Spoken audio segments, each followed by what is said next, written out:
Hello friends, कसे आहेत सगळे? मजेत ना? आणि सगळ्यात महत्त्वाचा प्रश्न, अभ्यास करताय ना? करायलाच पाहिजे. एक नवीन व्हिडिओ घेऊन आलो आहे, ज्यामध्ये आपण डिस्कस करणार आहोत linkage नावाबद्दल.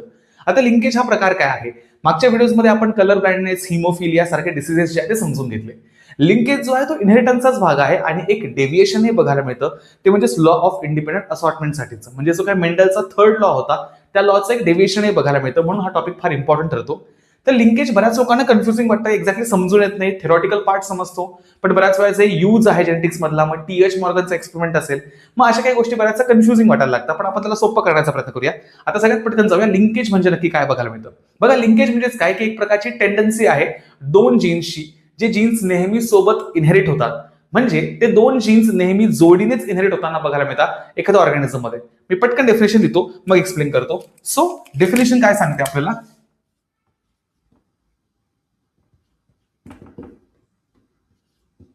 A tendency of two genes to express and inherit together in an organism.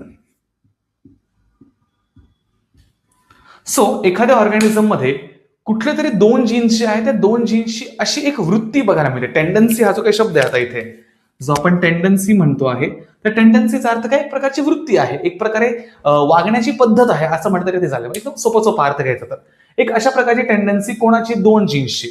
So दोन जीन्स आहेत आणि ते दोन जीन्सची टेंडन्सी काय आहे? To express and inherit together. सगळ्यात महत्वाचा शब्द जो आहे हा टुगेदरच आहे. याचा अर्थ ते दोन जीन्स नेहमी सोबतच एक्सप्रेस होणार आणि सोबतच इनहेरिट देखील होणार. एक्सप्रेस होणार म्हणजेच काय? दोघांचंही कॅरेक्टर जे आहे ते सोबतच दिसणार. सोबत म्हणजे ते ऑर्गॅनिझम मध्ये दिसणार म्हणजे दिसणार. म्हणजे आपण एक छोटंसं उदाहरण घ्यायचं झालं तर समजा ह्युमन बद्दल आपण बोलूया की आय कलर असेल किंवा कलर असेल, हेअरचा कलर असेल, मग आय कलर आणि हेअरचा कलर हे दोघंही जण लिंक्ड जीन्स जर आपण मानले तर दोघे एक्सप्रेस झाले. मग समजा एखाद्या ह्युमन मध्ये ब्लॅक आय कलर असेल आणि हेअरचा कलर हे तुम्हाला जो आहे तो ब्लॅकच बघायला मिळाला, डार्करच साईड बघायला मिळाला, एक्स्ट्रा मेलॅनिन प्रोडक्शन झालं असेल, तर मग ब्लॅक आय कलर आणि हेअरचा कलर ही डार्क, मग हे दोघंही जीन्स जे आहेत ते एक्सप्रेस झाले. बरोबर आहे. त्याच्या पुढच्या जनरेशनमध्ये म्हणजे त्याच ह्युमनच्या पुढच्या जनरेशनमध्ये त्याच्यामध्येही ब्लॅक आय कलर आला आणि डार्कच हेअर कलर आला. याचा अर्थ दोघंही जीन एक्सप्रेस हे सोबत झाले आणि पुढच्या जनरेशनमध्ये पण सोबतच गेले. मग जेव्हा दोन जीन्सची जोडी बघायला मिळते, जी जोडी एक्सप्रेस आणि इनहेरिट सोबत होते, इनहेरिट म्हणजे ट्रान्सफर जे आहे ते सोबत होते, त्याला म्हणायचं काय? तर लिंकेज असं म्हणायचं. मग सर ही जी काही जोडी आहे दोन जीन्सची त्याला काय म्हणायचंय? So a pair of gene which is expressed or inherited together, it's called as linked genes. So सोपं आहे. जे जीन्स लिंकेज मध्ये आहे त्यांना काय म्हणायचं? लिंक्ड जीन्स म्हणायचं. आता सोपा मुद्दा आहे. म्हणजे ज्या दोन जीन्सला लिंकेज करता येतं, ज्या दोन जीन्सला सोबतच इनहेरिट होता येतं, त्या जोडीला काय म्हणायचं? लिंक्ड जीन्स म्हणायचं. मग आता लिंक्ड जीन्स कसे इनहेरिटन्स करतात, लिंकेज कशा रीतीने बघायला मिळतं, हे आपल्याला समजून घ्यायचं आहे. आता लिंकेज हा जो काही फेनॉमेनॉन आहे ना, त्याच्यामध्ये सगळ्यात महत्वाचा जो फेनॉमेनॉन आपल्याला बघायला मिळतो रिलेटेड टू दॅट, तो म्हणजेच काय आहे? तर तो आहे हा रिकॉम्बिनेशनचा. रिकॉम्बिनेशन, लिंकेज ही जी काही कन्सेप्ट आहे ती ह्या रिकॉम्बिनेशन कन्सेप्ट शिवाय कधीही वेगळी बघायला मिळणार नाही. तुम्ही जर सिलेबस जरी बघितला, 12th क्लासचा सिलेबस बघितला, तर इनहेरिटन्स अँड व्हेरिएशन हा जो काही चॅप्टर आहे एनसीईआरटी मध्ये, principles of inheritance and variation, त्याच्यामध्ये जिथे लिंकेजचा टॉपिक आहे ना त्याच्यात जवळ रिकॉम्बिनेशन किंवा त्याला एक दुसरं पण नाव दिलेलं बघायला मिळेल. आपण त्याला क्रॉसिंग ओव्हर असं देखील म्हणतो. सो क्रॉसिंग ओव्हर हा टॉपिक नेहमी जवळच बघायला मिळतो. मग सर काय नक्की रिकॉम्बिनेशन आहे काय? क्रॉसिंग ओव्हर नक्की आहे काय? आणि त्याचं रिलेशन लिंकेजशी कसं? पटकन मी क्रॉसिंग ओव्हर समजून सांगतो काय आहे. क्रॉसिंग ओव्हर जे आहे तो एक प्रकारचा एक्सचेंज आहे. Okay, so what is crossing over? Exchange. Exchange of what? Exchange of chromosomal part. Exchange of chromosomal part of which chromosome? Homologous chromosomes.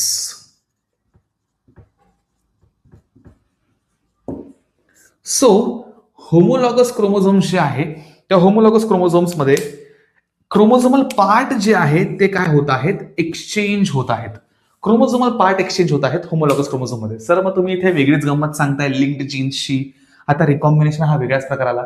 आधी आपण थोडंसं या रिकॉम्बिनेशन बद्दल बोलू आणि मग लिंकेजची त्याचा संबंध साधण्याचा प्रयत्न करूया. आता काही लोकांना क्रॉसिंग ओव्हर थोडीशी आठवत असेल आणि काही लोकांना बिलकुलच आठवत नसेल, तर मी थोडंसं पटकन एक रेफरन्स देतो. क्रॉसिंग ओव्हर ही जी कन्सेप्ट आहे ना, ती आपण सेल डिव्हिजन मध्ये ऐकली आहे, मिओसिस नावाच्या कन्सेप्टमध्ये. आता मिओसिस जेव्हा होतं, मिओसिस नावाचं सेल डिव्हिजन जेव्हा होतं, तर मिओसिस कोणामध्ये होतं, ज्या गॅमेटिक सेल्स आहेत, ज्या जर्म सेल्स आहेत, रिप्रोडक्टिव्ह सेल्स आहेत. मग प्लांट असेल, अॅनिमल असेल, दोघांमध्ये गॅमेटोजेनेसिस म्हणजेच गॅमेट फॉर्मेशन होतं. सेक्शुअल रिप्रोडक्शन करणारे ऑर्गॅनिझम गॅमेट्स बनवतात. गॅमेट्सच्या फ्युजन शिवाय ते रिप्रोडक्शन होणार नाही. गॅमेट्स बनवण्यासाठी करावं लागतं मिओसिस. ओके, मिओसिस तर होणार. आता जेव्हा मिओसिस होतं तेव्हा एका सेलपासून 4 सेल बनतात. हे तर खरं आहे, हे तर बेसिक थोडंसं आठवत असेल. पटकन मी मिओसिसची रिव्हिजन घेऊन टाकतो असं समजूया. सो एक सेलपासून 4 सेल बनतात. आता मिओसिस जे आहे ते डिवाइड होतं 2 भागामध्ये, मिओसिस 1 आणि मिओसिस 2 मध्ये. एवढं खरं आहे. मिओसिस 1 जो आहे त्याच्यामध्ये पहिली फेज बघायला मिळते, ज्याला आपण कॅरिओकायनेसिस फर्स्ट म्हणतो. त्याच्यामध्ये प्रोफेज फर्स्ट आहे आणि ही प्रोफेज फर्स्ट परत 5 वेगळ्या वेगळ्या फेजेसमध्ये डिवाइडेड आहे. लेप्टोटीन, झायगोटीन, पॅकेटीन, डिप्लोटीन, डायकायनेसिस अशा 5 फेजेस आहेत. त्यातली जी काय पॅकेटीन फेज आहे, थर्ड फेज जी आहे प्रोफेज 1 ची, त्या पॅकेटीन फेजमध्ये आपण क्रॉसिंग ओव्हर किंवा रिकॉम्बिनेशन नावाचा फेनॉमेनॉन ऐकला आहे. थोडक्यात फेनॉमेनॉन काय आहे की जेव्हा एक सेल मिओसिस करायला जाते ना, तेव्हा ती ज्या पॅकेटीन फेजमध्ये पोहोचते, प्रोफेज 1 च्या पॅकेटीन मध्ये, थर्ड फेजमध्ये. काही लोक त्याला पॅचेटीनही म्हणतात बरं का, पॅचेटीन पॅकेटीन प्रोनाउन्सिएशन तुम्हाला हवं तसं. म्हणजे काही थर्ड फेज आहे पॅचेटीन नावाची. त्याच्यामध्ये होतं काय की एका सेलमध्ये जेवढेही क्रोमोझोम आहेत, एका सेलमध्ये जेवढेही क्रोमोझोम आहे त्या क्रोमोझोमच्या जोड्या बनतात. जे 2 क्रोमोझोम सेम सेम आहेत, स्ट्रक्चरलीही सेम आणि फंक्शनलीही सेम. ज्या लोकांनी माझे मागचे इनहेरिटन्सचे व्हिडिओज पाहिले असेल त्या लोकांना होमोलॉगस क्रोमोझोमची कन्सेप्ट थोडी आठवत असेल. सो ज्या क्रोमोझोमचं स्ट्रक्चर आहे सेम, फंक्शन आहे सेम, ते होमोलॉगस क्रोमोझोम. अशा क्रोमोझोमच्या जोड्या बनतात त्या प्रोफेज 1 मध्ये, पॅकेटीन मध्ये. आणि जोड्या बनल्या, होमोलॉगस क्रोमोझोमच्या जोड्या बनल्या का त्या एकमेकांना चिटकून जातात, कम्प्लिटली अटॅच होतात एकमेकांना. त्याला सिनॅप्सिस, सिनॅप्टोनेमल कॉम्प्लेक्स असंही म्हणतात. आता हे दोघंही क्रोमोझोम्स एकमेकांना चिटकले आणि चिटकल्यानंतर ते एकमेकांच्या भोवती ट्विस्ट होतात. दोघंही क्रोमोझोम, होमोलॉगस क्रोमोझोम एकमेकांच्या भोवती ट्विस्ट होतात आणि ट्विस्ट होऊन काय होतं, त्यांचे पार्ट्स तुटून जातात. म्हणजे 2 होमोलॉगस क्रोमोझोम एकमेकांना अटॅच झाल्यानंतर ट्विस्ट झाल्यामुळे एकमेकांचे पार्ट काय झाले, तुटले. आणि पार्ट तुटल्यानंतर ह्या क्रोमोझोमचा पार्ट त्या क्रोमोझोमला, त्या क्रोमोझोमचा पार्ट ह्या क्रोमोझोमला होतो. म्हणजे क्रोमोझोमल पार्टचा एक्सचेंज होतो. मग क्रॉस होतो ना, क्रोमोझोमल पार्ट्स क्रॉस होतात, म्हणून नाव काय पडलं, क्रॉसिंग ओव्हर. क्रॉसिंग ओव्हर नाव पडलं. मग सर रिकॉम्बिनेशन नाव का पडलं, त्याचं एक कारण आहे. आता क्रोमोझोम कशापासून बनतो, डीएनए पासून बनतो. जेव्हा क्रोमोझोमचे पार्ट एक्सचेंज झाले, याचा अर्थ डीएनएचे पार्ट एक्सचेंज झाले, म्हणजे क्रोमोझोमकडे स्वतःचा जो डीएनए होता त्याचा काही पार्ट तुटला आणि समोरच्या क्रोमोझोमकडे गेला. त्याच्या क्रोमोझोमचा पार्ट तुटला आणि माझ्याकडे आला, म्हणजे त्याच्या डीएनएचा भाग तर माझ्याकडे आला ना. याचा अर्थ डीएनएचा पार्ट एक्सचेंज होतो. आणि डीएनएचा पार्ट एक्सचेंज झाला म्हणजेच काय, जीन्सचा पार्ट एक्सचेंज झाला. कारण की DNA is made up of genes, DNA मध्ये जीन्स असतात. याचा अर्थ डीएनए एक्सचेंज झाला म्हणजे जीन्सचा पार्ट एक्सचेंज झाला असं झालं. म्हणजे त्या क्रोमोझोमचे काही जीन्स माझ्याकडे आले आणि ह्या क्रोमोझोमचे काही जीन्स त्या क्रोमोझोमकडे गेले. याचा अर्थ क्रोमोझोम मध्ये असलेलं जे जेनेटिक कॉम्बिनेशन होतं, नीट ऐका मी काय बोलतोय, क्रोमोझोम मध्ये असलेलं जे काही जेनेटिक कॉम्बिनेशन होतं ते तर बदललं, नव्याने तयार झालं, म्हणून नाव काय पडलं, रिकॉम्बिनेशन. जेनेटिक कॉम्बिनेशन ना, ते बदललं म्हणून नाव पडलं रिकॉम्बिनेशन. मग जेव्हा जेव्हा क्रॉसिंग ओव्हर घडतं तेव्हा तेव्हा जेनेटिक कॉम्बिनेशन काय होतं, बदलतं. एवढं खरं आहे. म्हणजे जीन्स अदला बदली होता, क्रोमोझोम्स मध्ये जीन्स अदला बदली होतात. मग सर ह्या क्रॉसिंग ओव्हर मध्ये होणाऱ्या जीन्सच्या अदला बदलीची लिंकेजशी काय संबंध? अहो भरपूर संबंध आहे. नावातच जर 2 जीन्स म्हटलंय तर. आता म्हणा की सर कसा, क्रॉसिंग ओव्हर मध्ये तुम्ही म्हणता आहात की सर आपण असं मानूया की समजा हा एक क्रोमोझोम आहे आणि हा दुसरा क्रोमोझोम आहे, हे दोघंही होमोलॉगस क्रोमोझोम आहे. ओके, आणि आपण असं म्हटलं की मी इथे जो ब्ल्यू मार्क करतो एक एरिया, हा एक पार्ट आहे बरोबर, आणि इकडे मी समजा रेड मार्क करतो, हा पार्ट आहे. ओके, मग असं आपण म्हणूया की जो ब्ल्यू कलर्ड पार्ट आहे तो इकडचा होता, इकडे आला असं म्हणूया आपण. So I will turn this arrow over here.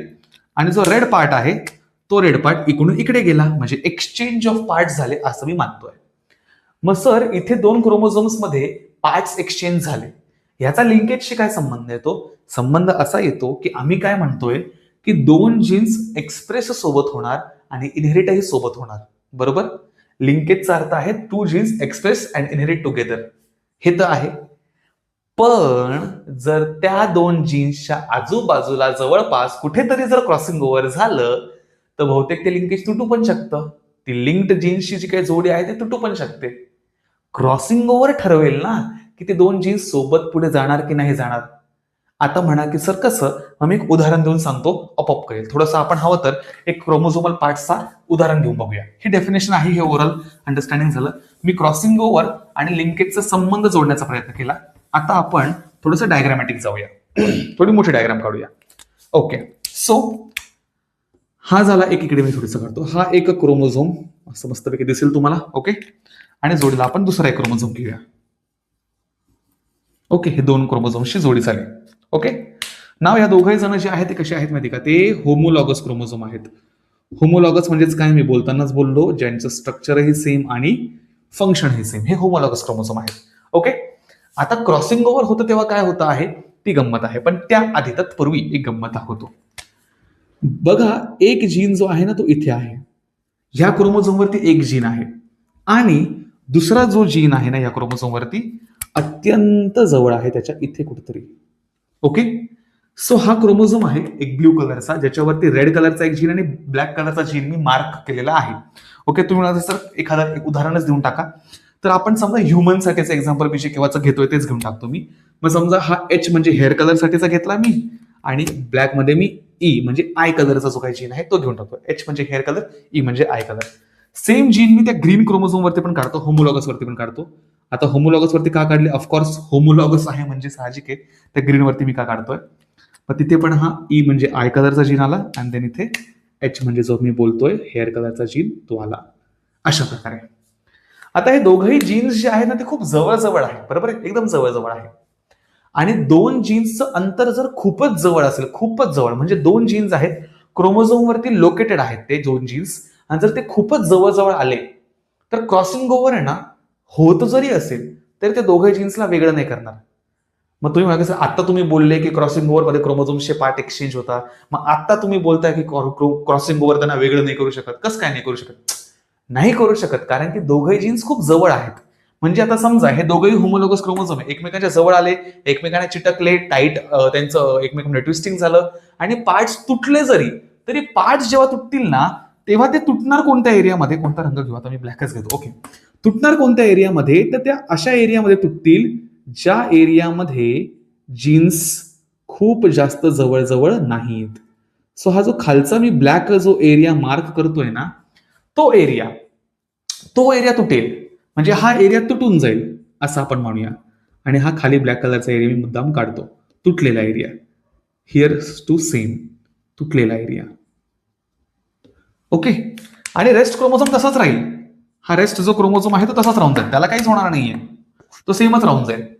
म्हणजे तुटले जे पार्ट क्रॉसिंग ओव्हर मध्ये पार्ट तर ब्रेक झाले आहे, पण ते दोन जीन्सला सेपरेट करू शकले का? नाही करू शकले. दोन जीन्सला सेपरेट का नाही करू शकले? कारण की दोन जीन्स कसे होते, अत्यंत जवळ होते, दोन जीन्स अत्यंत क्लोजली लोकेटेड होते. मग सर हे लिंकेज तर फारच स्ट्रॉंग म्हणावं लागेल, हे लिंक्ड जीन्सची जोडी तर फारच स्ट्रॉंग म्हणावं लागेल. एकदम बरोबर आहे. मग सर याला म्हणायचं काय नक्की, तर हा जो काय प्रकार आहे हा लिंकेजचे प्रकार, लिंकेजचे टाइप्स आहेत खरं तर हे. सो इथे आपण ऍक्च्युली समजून घेतो आहोत टाइप्स ऑफ लिंकेज, आणि त्यातला हा आपण पहिलाच प्रकार पाहिला. कोणता? तर ह्या प्रकाराला म्हणायचं complete linkage. Sir complete linkage का म्हणता आहात? कारण की आत्ताच कळलं ना, क्रॉसिंग ओव्हर तर झालं, क्रॉसिंग ओव्हरने प्रयत्न केला दोन जीन्सला वेगळं करण्याचा, पण झालं का वेगळे? नाही होऊ शकले. का नाही वेगळे होऊ शकले? कारण की लिंक्ड जीन्स मध्ये डिस्टन्स अत्यंत कमी होतं म्हणून. सो आपण इथे काय लिहू शकतो कम्प्लीट लिंकेज बद्दल? A type of linkage in which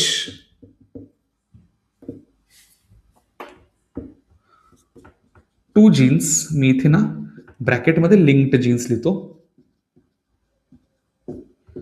inherit together as they are closely located over chromosome. And crossing over will not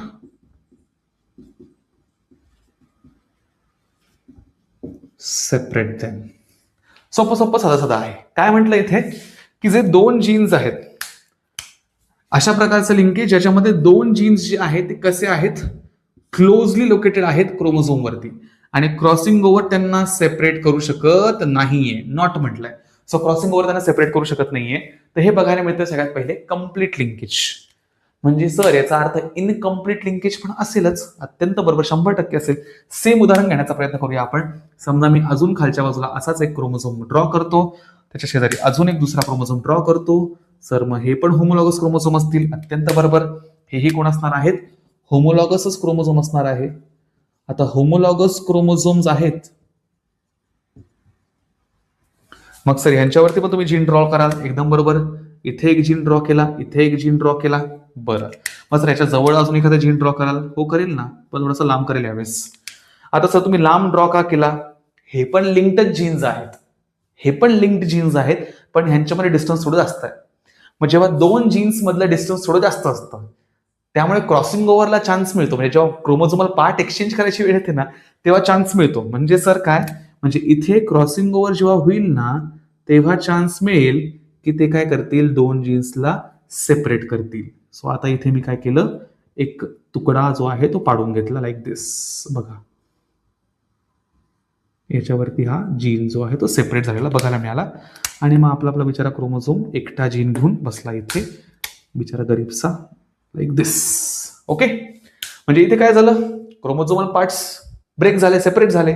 आणि क्रोमोझोमल पार्ट जेव्हा सेपरेट झाले तेव्हा त्यांनी गपचूप काय केलं, ते जे काही जीन्स आहे त्या जीन्सला सेपरेट करून टाकलं. म्हणजे आता हा जो काही जीन आहे तो त्या क्रोमोझोमकडे जाईल आणि हा जीन ह्या क्रोमोझोमकडे येईल. म्हणजे जी ओरिजिनल जोडी होती लिंक्ड जीन्सची ती आता राहिलीच नाही, ती आता एक्सचेंज होऊन गेली. म्हणजे ते जे काही दोन जीन्स आधी क्रोमोझोम मध्ये होते ते आता एक्सचेंज होऊन गेल्यामुळे त्यांचं इनहेरिटन्स सोबत नाही होणार, त्यांचं एक्सप्रेशन सोबत नाही होणार. याचा अर्थ काय झाला, याचा अर्थ त्यांची लिंक्ड जीन्सची जोडी तुटली. मग सर ते लिंकेज राहिलंच नाही ना. एकदम बरोबर. जर लिंक्ड जीन्सची जोडीच तुटली तर ते लिंकेज कसं, मग त्याला काय म्हणायचं, मग दुसरा प्रकार लिंकेजचा. वरचं कम्प्लीट होतं, मग हे काय म्हणावलं जाईल, सोपं आहे, इनकम्प्लीट. म्हणजे लिंकेज अर्धवट राहिलं म्हणून त्याला काय म्हटलं गेलं, इनकम्प्लीट लिंकेज जे आहे ते म्हणवलं गेलं. सो इनकम्प्लीट लिंकेज म्हणजेच काय, सोपा सोपा विषय आहे. So a type of linkage in which two genes, bracket मध्ये मी लिहून ठेवतो, लिंक्ड जीन्स विल नॉट, आता इनहेरिट होतील का, नाही, will not inherit together as they are distantly located over chromosome and crossing over will separate them. Okay, एकदम सोपा सोपा विषय. म्हणजे इथे जे जीन्स आहेत, लिंक्ड जीन्स आहेत, दोन जीन्स आपण जे म्हणतोय ते सोबत इनहेरिट होणार नाही. का? कारण की ते डिस्टंटली लोकेटेड होते क्रोमोझोम वरती, आणि crossing over will separate, crossing over त्यांना काय करेल, सेपरेट करेल. इतका साधा साधा मुद्दा आहे लिंकेज आणि लिंकेजचे दोन प्रकार. म्हणजे ज्याच्यामध्ये क्रॉसिंग ओव्हर दोन जीन्सला सेपरेट करू शकत नाही ते कम्प्लीट लिंकेज, आणि ज्याच्यामध्ये क्रॉसिंग ओव्हर लिंकेजला सेपरेट करतं, म्हणजे लिंक जीन्सला सेपरेट करतं, ते कोणतं, इनकम्प्लीट लिंकेज. असे दोन सोपे सोपे प्रकार आहे लिंकेजचे, कम्प्लीट आणि इनकम्प्लीट लिंकेज. आता या लिंकेजशी रिलेटेड अजून एक टॉपिक आहे सेक्स लिंकेज नावाचा. म्हणजे ज्याच्यामध्ये तुम्हाला लिंक्ड जीन्स जे आहेत, लिंक्ड जीन्सची जोडी जी आहे ना ती सेक्स क्रोमोझोम वरती बघायला मिळते. आणि अत्यंत सोपा सोपा टॉपिक आहे तो पण मी त्याचा मुद्दाम थोडा वेगळा व्हिडिओ घेऊन येईल, कारण की ह्याच्यामध्ये तुम्हाला ते जास्त कन्फ्युजिंग होऊन जाईल. ते खूप सोपं सोपं आहे, समजायला सोपं आहे की दोन जीन्स आहेत सोबत एक्सप्रेस होणार आहेत, त्याला लिंकेज म्हणायचं, ती टेंडन्सी लिंकेज म्हणायची. जर क्रॉसिंग ओव्हर झालं आणि तरीही ते वेगळे नाही झाले तर कम्प्लीट लिंकेज, आणि क्रॉसिंग ओव्हरमुळे जर ते सेपरेट झाले तर सिंपल आहे इनकम्प्लीट लिंकेज. सिंपल टॉपिक आहे. ओके, सो सोप्या रीतीने अभ्यास करा आणि लक्षात घ्या की एक्झॅक्टली लिंकेजची कन्सेप्ट काय आहे. रिव्हिजनसाठी तुम्हाला फार सोप्या रीतीने मी करण्याचा प्रयत्न केलेला आहे. ओके, सो अशा सोप्या व्हिडिओसाठी बायोनेक्स अकॅडमीच्या युट्यूब चॅनलला सबस्क्राईब करून ठेवायचं. बायोनेक्स अकॅडमीचं एक इंस्टाग्राम पेज देखील आहे, त्यालाही सगळ्यांनी फॉलो करून ठेवायचं. भेटूया पुढच्या व्हिडिओमध्ये. धन्यवाद.